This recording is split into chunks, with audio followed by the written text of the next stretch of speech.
El día de hoy vamos a hablar sobre el conflicto de Rusia-Ucrania. De este lado tenemos dos representantes de Rusia, de este lado dos representantes de Ucrania y cada lado mío tenemos dos representantes imparciales. Iniciemos con la primera pregunta y es: ¿cuáles son las principales causas de este conflicto?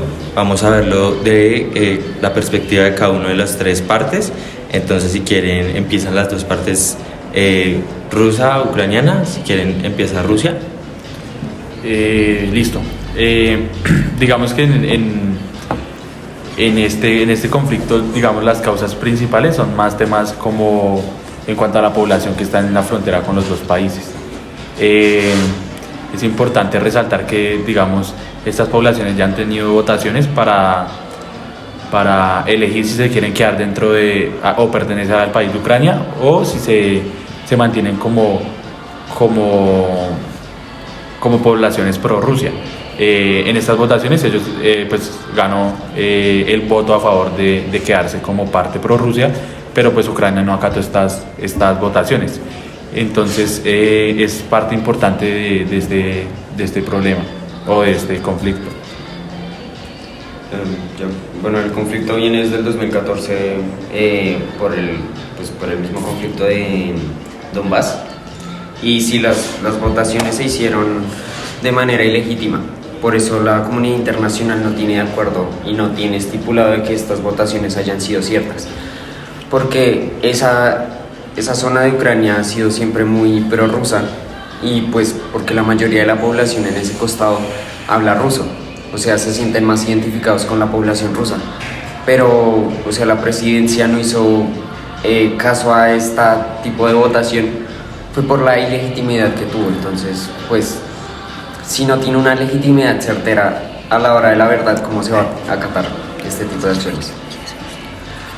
Bueno, yo creo que en esta parte, digamos que es importante recalcar que la legitimidad de ciertas situaciones políticas las da el mismo pueblo. Entonces, si digamos se realizó una votación y gran parte de la mayoría de estas poblaciones, salió a votar y votó por algo, creo que es más que suficiente para considerarlo como una votación legítima y que respalda las actuaciones y las decisiones que en este caso tomaron sus ciudadanos y después Rusia con el conflicto. Igual, pues en este caso las decisiones pues de ambos bandos tampoco se tomaron muy en cuenta, porque pues la parte radical prorrusa tomó armas en el asunto y se adueñó de prácticamente todas las ciudades, como puede ser el ejemplo de Crimea, que Crimea adaptaron la población y los civiles armados prorrusos cogieron todas las instituciones principales de la ciudad de Crimea y se adueñaron de ella. Consiguiente a esto, Rusia se adaptó a la ciudad y la proclamó como parte suya. Entonces, o sea, la legitimidad por ambos bandos tampoco es muy vista, y pues la legitimidad de que las fuerzas armadas de un bando apoyadas por otro país pues es como un poco escasa, la verdad. Entonces, teniendo en cuenta la perspectiva de cada una de las partes, yo quisiera saber qué medidas ha tomado la comunidad internacional para la solución de este conflicto. Entonces me gustaría darle la palabra a los representantes de la comunidad internacional. Bueno, muchas gracias por invitarme a este magnífico espacio de intersección política. Permítame, primero tengo que mencionar que casi un año después de este inicio de conflicto entre Rusia y Ucrania, la ONU ahí sí intercede de manera casi principal, porque el miércoles 13 de febrero de este exacto año ha pedido más de 5.600 millones de dólares para apoyar a los millones de personas que han sido afectadas dentro y fuera de este país devastado por la guerra. La situación en este conflicto ha sido devastadora. La ONU no se ha presenciado de manera principal, con los cascos azules ya que se ha escuchado mucho, no, solo lo ha hecho de manera terciaria, involucrándose, como lo digo acá, incentivando de manera económica pues la ayuda solidaria a las personas de este lastimoso conflicto que se ha visto acodado por la humanidad. Bueno, por el lado de otras organizaciones como la OTAN o la Unión Europea, tenemos el precedente que en el mundo se ha sentido el rechazo a todas estas manifestaciones de violencia. Principalmente pues la Unión Europea ha cancelado diferentes relaciones referentes a Rusia. Y pues sí, tenemos más que todo, por ejemplo, en la OTAN se demuestra también que hay más afinidad en el sentido de la preservación de los derechos humanos, por lo que sí, la comunidad internacional se ha visto quizás de manera más imparcial, evitando precisamente que este conflicto se vuelva un conflicto más grande y pueda conllevar mayor repercusión, ya no solo en el territorio ucraniano, en el territorio ruso, sino en el planeta. Me gustaría agregar a lo que usted está diciendo, que tiene mucha razón, se ha visto mucha imparcialidad y la ONU trató de ser así en un inicio, por eso digo, y destaco esa imparcialidad que tuvo casi en un año de proceso, pero esto ya me arriesgo a decirlo desde mi punto de vista y teórico, ya que pues este espacio se nos abre para esto, pero quiero arriesgarme a decir que la ONU no intercedió antes de tiempo, más que todo por una demora en las políticas internacionales y la dificultad en llegar a un consenso, por decirlo así. Y más encima la presión social que genera este conflicto hizo que ya la ONU tomara unas cartas en el asunto más principales. Bueno, y ustedes como comunidad internacional, representantes de varias instituciones, ¿cómo toman la posición de la OTAN? Que si bien es cierto, preserva los valores de defender los derechos humanos, en este caso se ha inmiscuido más en este conflicto, más por el tema de un apoyo hacia Estados Unidos y hacia llegar a esos países que están rodeando a Rusia para hacer un cerco político. ¿Cómo toman esa posición de la OTAN? Que no va por el camino que preservan en otros conflictos, y si inmiscuyen otros temas en estos. Vamos a tener en cuenta en claro que se está actuando a favor de vidas humanas. Estamos hablando de que es un momento de conflicto donde se están perdiendo vidas humanas, no son números, no son estadísticas. El cerco político que está tomando la OTAN lo haría más en un favor para intentar detener este conflicto, ya en un ámbito no, digámoslo así, más bélico, con armas, sino por el lado diplomático. Nosotros como la Organización de Naciones Unidas hemos ido por actuar a favor de Ucrania, puesto que no lo hemos visto más afectado en este conflicto. Bueno, Perdón. Pues respondiendo ya desde la OTAN, pues tenemos que tener primero en cuenta el tipo de organización que es la OTAN, ¿no? Que es una organización en donde no es un secreto que se preserva más que todo la seguridad de todos los integrantes, ¿sí? Entonces es un tratado más militar, por así decirlo. Entonces que se cerque, como lo dije anteriormente, es una medida para evitar que el conflicto se siga esparciendo. Bueno, ahí ya le doy la palabra. Ahí ustedes dos se están contradiciendo, porque Alan nos dice que no es un tema de un cerco, que es un cerco más para evitar la violencia y las muertes de las personas, pero entonces usted nos dice que es un cerco militar.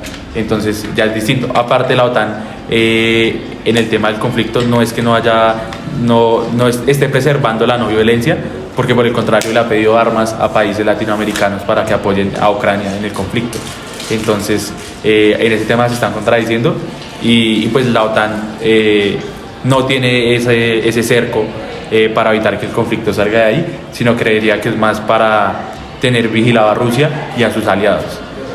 Creo que cuando hablamos de comunidad internacional no estamos hablando de totalmente imparcialidad, es comunidad internacional, tanto del lado de la ONU, que sigue siendo una organización internacional, como la OTAN, que tiene una inclinación notoria, pero aún así sigue siendo una comunidad grande internacional. Entonces creo que debemos entender que comunidad internacional no significa siempre imparcialidad. No sé si alguien tenga algo más que agregar. Yo tengo una pregunta hacia ustedes, la ONU. Y, es de conocimiento público de que este conflicto no viene siendo tan reciente. El conflicto viene siendo desde 2014, mucho tiempo atrás. Desde la disolución de la Unión Soviética, este conflicto viene siendo. Pero, el conflicto estalló en el momento del 2014, con la guerra de Donbass, que viene hasta el día de hoy, y que quisiera saber por qué la ONU no ha actuado desde antes, sino ahora en el momento crítico en donde toda la crisis política global viene siendo tan grave, sabiendo que se han perdido muchas vidas humanas, desplazamientos y pues tan solo, o sea, como se ha destruido la ciudad de Crimea, de Ucrania en general. O sea, porque vienen a tomar una posición de ayuda, ustedes los de la ONU, hasta este momento, sabiendo que el tiempo y el periodo ha sido muy, muy largo. Pues a raíz de lo que usted me está diciendo, sí se podría decir y tomar, como le hemos dicho, la ONU al inicio, no tomamos una postura de participación directa, más por tener la imparcialidad, y también hay que tener en cuenta que pues aunque no hemos actuado de manera principal, sí hemos ayudado, como le dije, de manera terciaria. Por ejemplo, nosotros teníamos lo que era, bueno, incitamos la iniciativa del grano del Mar Negro con el fin de facilitar la navegación segura de la exportación del grano, alimentos y todos los fertilizantes procedentes de Ucrania. Pero esto no viene siendo real a lo que yo le estoy preguntando. O sea, el conflicto viene siendo desde 2014, que es una guerra civil de dos bandos civiles de un mismo país. El mismo país es Ucrania. Los dos bandos son pro-Ucrania y pro-Rusia. O sea, yo le estoy preguntando que por qué no se ha interferido en el conflicto de la guerra civil. La guerra civil es de los dos bandos estos que le dije. En ese mismo momento no había interferido Rusia directamente, sino como un tercero, aportando armas a los prorrusos, obviamente, y Estados Unidos de cierta parte también ayudando a los ucranianos para pues que se puedan defender. Bueno, entonces en este caso le doy un minuto de réplica y pasamos a las siguientes preguntas. Listo, entonces aprovechando ese minuto voy a decir rápidamente, respondiendo a la pregunta, las Naciones Unidas no habíamos tomado como, no nos habíamos involucrado en esa guerra civil, puesto que al ser una guerra civil, como usted lo está mencionando, si nos involucramos con alguna de las dos partes, estaríamos apoyando, no se sabe, algún partido político o algo que ahí sí nos dejaría en total imparcialidad, y también lo consideramos como hacer una apoyación militar lanzada hacia allá ya sería como una violación integral a lo territorial que tiene ese país, a las reglas y a la política que ya se llevaba. Que sí admitimos que vidas se han perdido, pero hemos intentado de manera terciaria apoyar por todos los lados. Muchas gracias. Gracias. En este momento quisiese dirigirme a la parte ucraniana y preguntarle cómo han sido las afectaciones a la población civil durante este conflicto. Estamos hablando del conflicto ahorita, el reciente. Entonces, le doy la palabra. Bueno, ha tenido muchas afecciones. Pues número uno, la pérdida de vidas y heridas humanas, el desplazamiento de los refugiados, la destrucción de infraestructuras, el impacto económico, que es claramente muy importante, y pues el desgaste emocional y pues de patria, entre muchas comillas, a los ciudadanos ucranianos. Pues voy a profundizar mucho sobre la pérdida de vidas. Se ha promediado como 14.000 pérdidas de vidas en este conflicto de ambos bandos, bando Rusia, bando Ucrania. Pues el desplazamiento ya vienen siendo a día de hoy más de 17 millones de desplazados, pues de las ciudades principales y de las ciudades que ya a día de hoy se consideran independientes a Rusia y a Ucrania. La destrucción de infraestructuras, pues para las independencias entre muchas comillas, porque para la comunidad internacional no es independiente de estas ciudades de Ucrania, se tuvo que invadir y pues destruir mucha infraestructura, y pues el conflicto no viene siendo solo terrestre, sino también aéreo, y o sea viene siendo pues bombardeos a ciudades importantes, bombardeos a lugares militares, a bases militares. Entonces, o sea, Me permiten rápidamente intercedo con él para apoyar lo que está diciendo. Nosotros como la ONU tenemos un dato siempre imparcialidad y nos fijamos en esto. Lo que le está diciendo es muy cierto, y es, de acuerdo con estimaciones recientes del Banco Mundial, las necesidades de recuperación y reconstrucción en los sectores sociales productivos y de infraestructura ascienden como mínimo a 349 millones de dólares, es decir, más del 1.5 veces el tamaño de la economía de Ucrania antes del 2021. Entonces ahí sí tiene muchísima razón el compañero. ¿Tiene un minuto de réplica? Sí. Y siguiendo con esto, pues la guerra, bueno, como usted lo dijo en un momento, pues la guerra ya viene siendo desde mucho antes, pero en este momento la guerra pues se ha intensificado muchísimo y han involucrado partes que no vienen siendo milicia, o sea, han involucrado muchas partes de ciudadanos civiles, han asesinado muchos niños, han asesinado mujeres, han como arrinconado y entre muchas comillas secuestrado a personas en sus mismos edificios de residencia. Entonces la afección, sí, como se ha tenido como las heridas del país han sido muy profundas y no solo pues por la pérdida de vidas, que sí es muy importante, sino por la división del país. La división del país, pues unos tomando la posición de Rusia y los otros la posición de Ucrania. Ya no es un país unido, o sea, usted va por las calles y todos tienen miedo. La unión del país que se vendría haciendo hace muchos años ya no existe. Este país se ve muy desolado, está pues sí, destruido por la guerra. Gracias, representante. Quise preguntarle a Rusia algo similar y es ¿qué sucede con la población civil, los medios, las fuerzas militares? ¿Son conscientes de la magnitud? ¿Qué piensan? ¿Qué opinan? Bueno, Rusia tiene varios intereses estratégicos en Ucrania, tanto políticos como económicos, militares y sociales. Uno de nuestros principales intereses es mantener su influencia en la región y mantener la seguridad de nuestros ciudadanos y de la minoría que está en Rusia. También se controla el acceso a importantes recursos como la infraestructura y recursos energéticos para así mantener los puertos en Crimea. Además, la región de Ucrania es vista por Rusia como un importante pivote en la relación de la Unión Europea y la OTAN, y su influencia en la región es vista como clave para su posición en el escenario internacional. Yo creo que acá también es importante tocar el tema de los medios de comunicación. Para nadie es un secreto y lo hemos visto que los medios de comunicación están muy hacia el lado ucraniano, ya sea por creencias políticas, por creencias religiosas o porque simplemente no quieren conflicto, pero sí han estado muy hacia el lado ucraniano, muchas veces pasando esa línea de la imparcialidad y el amarillismo, y lo hemos visto más con el pensamiento que se ha creado a través del capitalismo norteamericano y europeo, que tratan como de cercarnos a nosotros en el tema político y en el tema de desarrollo multidimensional que tiene cada país. Entonces hemos visto que los medios de comunicación han estado muy sesgados y es importante recalcar que deberían conocer y estudiar un poquito más el conflicto para que entiendan nuestras causas y también pues las de ellos y tomar un punto más medio.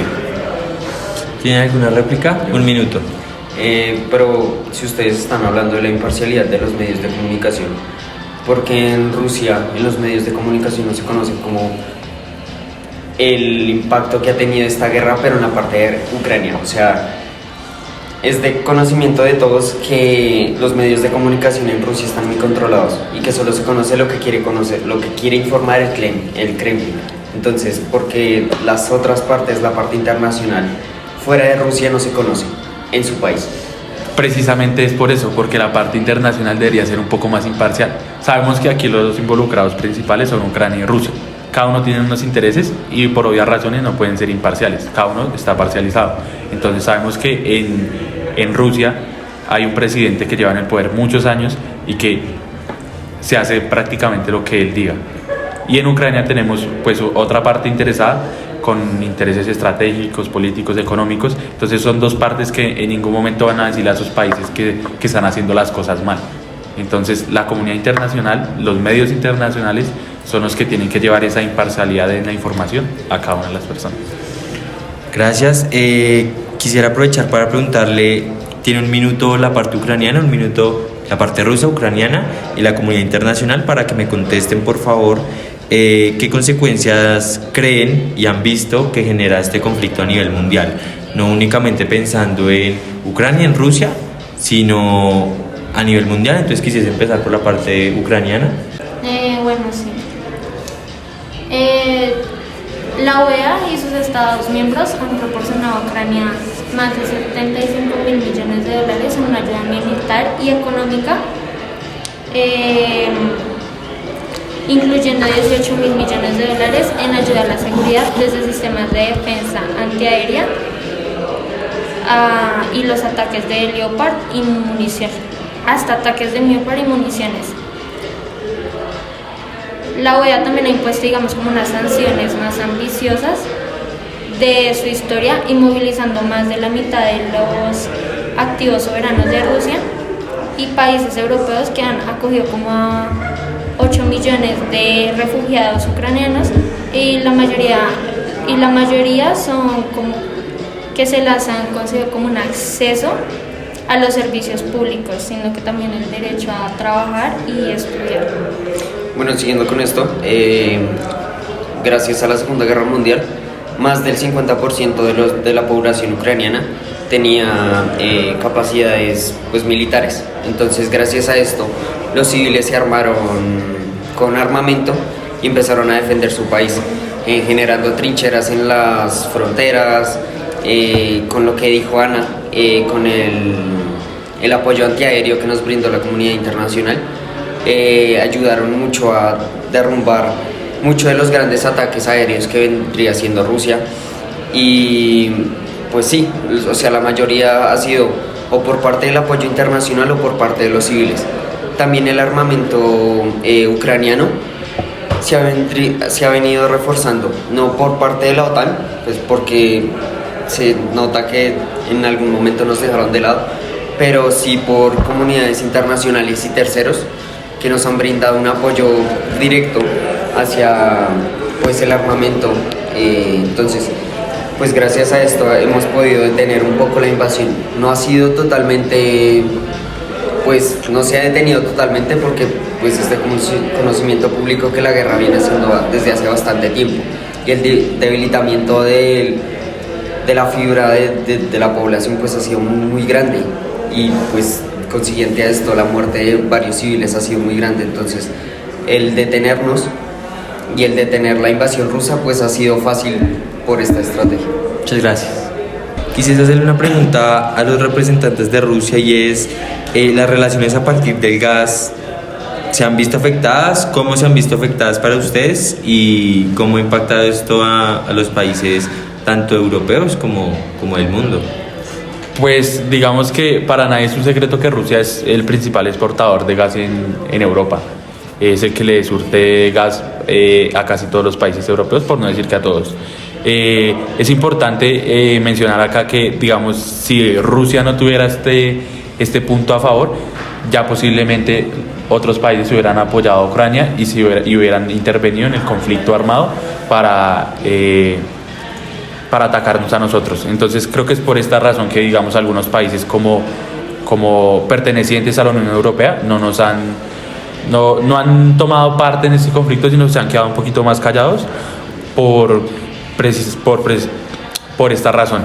Es importante resaltar también que digamos, esto en el mundo desemboca en la solución o en ciertos arreglos con otros conflictos, como ya lo sabíamos el conflicto en Venezuela. O sea, no es un conflicto en sí que haya en Venezuela, sino es un conflicto más político que tenían con Estados Unidos. Y al Venezuela ver lo que pasa en Rusia, que están amenazando con cortar sus reservas de gas a Europa y al resto de países que tienen reservas de gas rusas, tiene la oportunidad de retomar esos acuerdos parlamentarios con Estados Unidos y con otros países para volver a exportar su gas y su petróleo, que principalmente es el producto que hay en Venezuela. Entonces es importante anotar esto en cuanto al gas. Creo que es como lo más importante en cuanto al gas, que ha ayudado a que el conflicto no se expanda por otros países europeos y del mundo. Sí, es un conflicto geopolítico muy interesante. Para finalizar, quisiese que cada una de las partes me diera una o dos soluciones desde su punto de vista, sin réplica de la contraparte, sobre qué soluciones ustedes creen de manera consensuada, diplomática, entre todos los sesgos que ustedes tengan, un poco de imparcialidad, pues para que se pueda dar una solución, ojalá muy pronto entre ustedes dos, este conflicto. Entonces me gustaría preguntarle inicialmente a Ucrania, ¿cuál sería una o dos soluciones? Paso con Rusia y que la parte, que los representantes de la comunidad internacional dieran sus puntos de vista con base a la respuesta de cada uno de ustedes. Entonces, muy rápido, Ucrania. Bueno, para nosotros sería como que respeten la integridad territorial y que se pueda llegar como a un cese al fuego y así terminar el conflicto de una manera drástica. Listo, nosotros tenemos el diálogo y la negociación en primer lugar. Rusia podría promover el diálogo directo entre Rusia y Ucrania y en las partes interesadas para encontrar una solución al conflicto que sea pacífica. Esto podría implicar participaciones de mediadores internacionales para facilitar las conversaciones y buscar un consenso. En esta parte también se pueden encontrar acuerdos de seguridad. Rusia podría buscar acuerdos de seguridad que garanticen la neutralidad ucraniana y se protejan los intereses de todas las partes involucradas. Estos acuerdos podrían incluir garantías de no expansión de la OTAN hacia Ucrania y medidas para evitar la militarización de la región. También tener muy en cuenta la población civil, ¿no? Creo que debe ser un punto a discutir más adelante, importante. Y bueno, por último, a la comunidad internacional.